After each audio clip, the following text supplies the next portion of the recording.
ರೈತ ಬಾಂಧವರಿಗೆ ಪ್ರಗತಿ ಚಾನಲ್ಗೆ ಆತ್ಮೀಯವಾದಂಥ ಸ್ವಾಗತ. ಇಂದಿನ ಸಜ್ಜೆಯ ಮಾರಾಟದ ಬೆಲೆಯನ್ನು ನೋಡ್ಕೊಂಡು ಬರೋಣ. ಸಜ್ಜೆ ಕಾಳು ಮಾರ್ಕೆಟ್ನ ಬೆಲೆ ನೋಡೋಣ ಬನ್ನಿ ರೈತರೇ.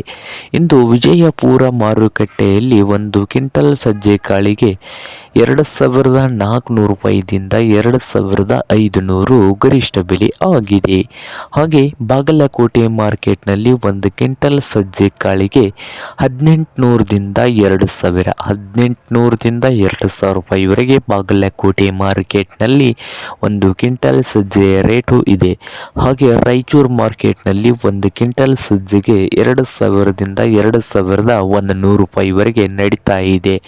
ಹಾಗೆ ಇನ್ನೊಂದು ಮಾರುಕಟ್ಟೆ ಆದಂಥ ಸಾಂಗ್ಲಿ ಮಾರ್ಕೆಟ್ನಲ್ಲಿ ಒಂದು ಕ್ವಿಂಟಲ್ ಸಜ್ಜೆಗೆ 2,500ರಿಂದ ಹಿಡಿಕೊಂಡು 2,500ದಿಂದ 3,400 ರೂಪಾಯಿವರೆಗೆ ನಡೀತಾ ಇದೆ ಸಾಂಗ್ಲಿಯಲ್ಲಿ. ಹಾಗೆ ಕಲಬುರಗಿ ಮಾರ್ಕೆಟ್ನಲ್ಲಿ 1,800ದಿಂದ 2,500 ರೂಪಾಯಿವರೆಗೆ ಲಾಸ್ಟ್ ರೇಟ್ ನಡೀತಾ ಇದೆ. ಇದು ಇಂದಿನ ಸಜ್ಜೆಯ ಮಾರ್ಕೆಟ್ನ ಬೆಲೆ ಆಗಿದೆ ನೋಡಿ ರೈತರೇ.